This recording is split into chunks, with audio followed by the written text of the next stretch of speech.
All right, get ready to laugh because today we are diving deep into jokes1.pdf.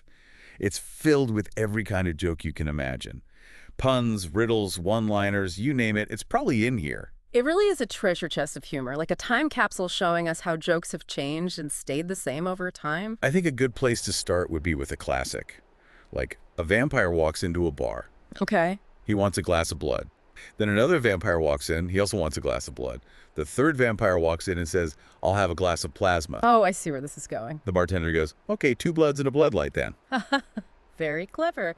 A nice twist on a familiar joke. Right. Everyone's expecting blood light, but then plasma comes out of nowhere. It really plays with your expectations. Okay, here's another one. A polar bear walks into a bar and orders a pint of bitter. The bartender says, why the big pause?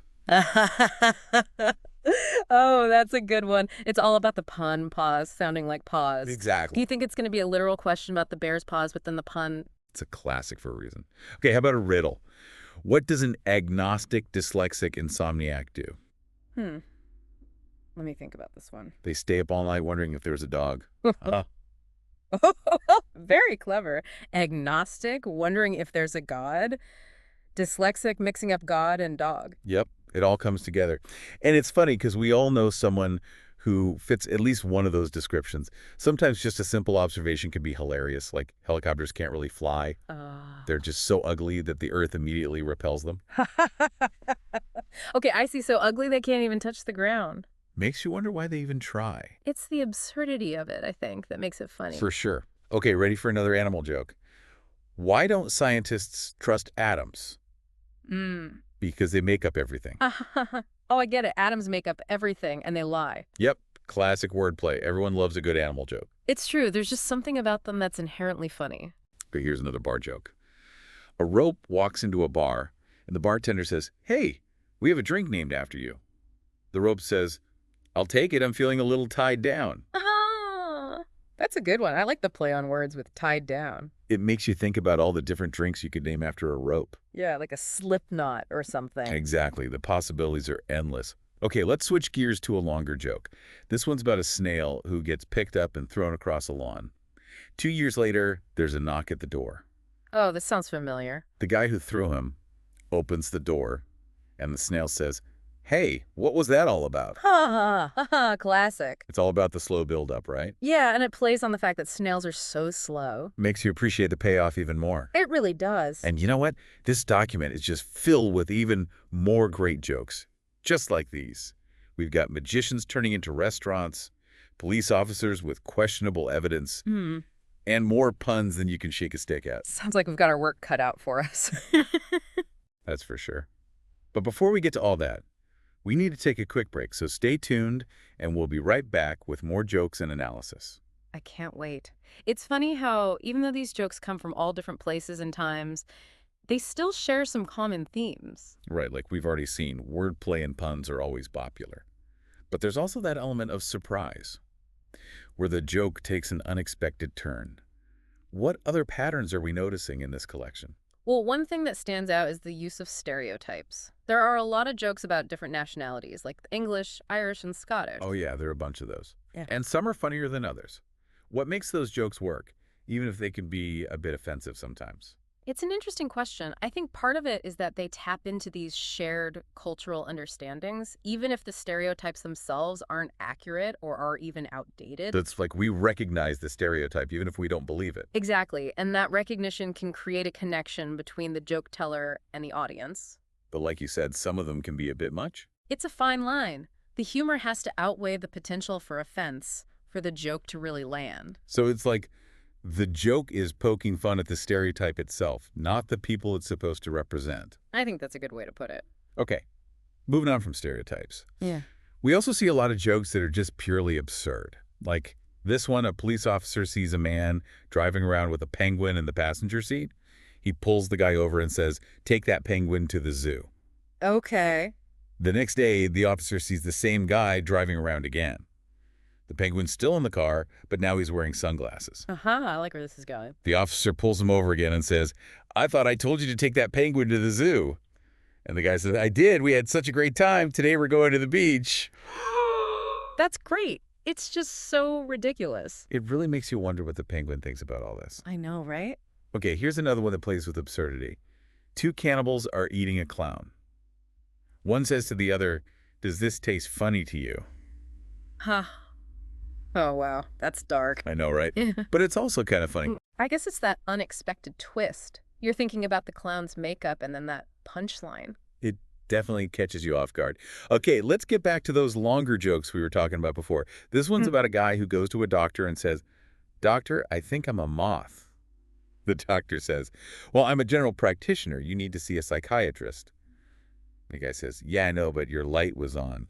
Ha ha. That's a clever one. It plays on the idea of a moth being attracted to light. Right, you think the guy's delusional, but then the punchline, It turns it all around. it's like a little surprise at the end. Exactly. Okay, ready for another riddle? Uh-huh. What do you call a fish with no eyes? I don't know. What a fish. Uh-huh. Oh, I get it. You just take out the eyes. Yep, simple but effective. It really highlights the absurdity of a fish with no eyes. But taking the eyes out of the word. Exactly. Amazing how much humor you can pack into a single word change. It really is. But, amidst all the puns and riddles and absurdity, this document also has some jokes that make you think a little bit. Like this one, a dyslexic man walks into a bra. Ha ha. Okay, that one's a classic.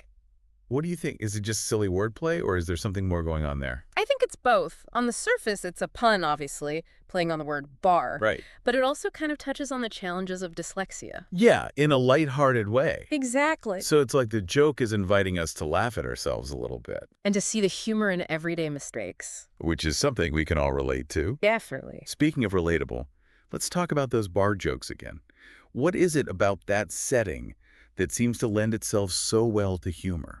Well, I think bars are these social spaces where people from all walks of life come together. It's a place where you can let your guard down and just relax and have a good time. And maybe have a few drinks? Exactly. And that kind of atmosphere can be really conducive to humor. So it's like the bar becomes this microcosm of society. Right, where all these different personalities and perspectives collide. And that creates all sorts of comedic potential. For sure. Okay, let's wrap up this part of our deep dive with one final joke. A guy walks into a library and asks for books about paranoia. Oh, I know this one. The librarian whispers, "They're right behind you." Classic. It plays on our fear of being watched. And the librarian whispering just adds to the effect. It's like the joke is acknowledging our anxieties, but also letting us laugh at them. Which is a good reminder that sometimes humor is the best way to deal with those anxieties. Absolutely. But there's still so much more to explore in this treasure trove of jokes. So stay tuned for the final part of our deep dive, where we'll discuss our personal favorites and what they reveal about our own sense of humor. We've had a lot of laughs, analyzed some classics, and really dug into jokes1.pdf. Now it's time for the fun part. Of all the jokes we've talked about so far, which ones were your favorites? That's tough. There were so many good ones.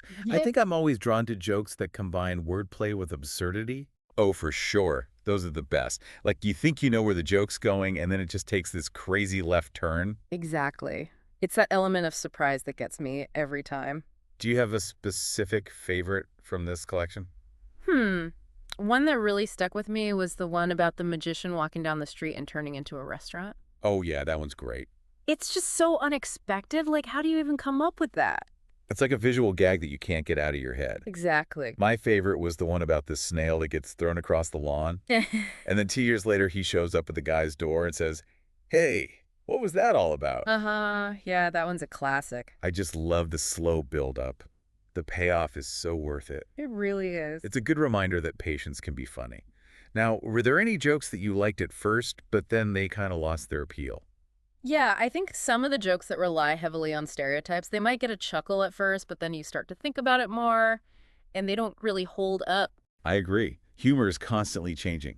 What was funny 100 years ago might not be funny today. Exactly. And that's what makes studying humor so interesting. It's like a snapshot of society at a particular moment in time. And it tells us a lot about what people valued and what they found funny.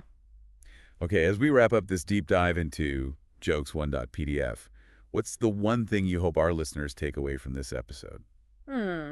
I hope they've gained a better appreciation for the art of joke telling. There's a lot more to it than just coming up with a punchline. Right, you have to understand your audience, build anticipation, use language effectively. And most importantly, create a moment of shared laughter. Couldn't have said it better myself.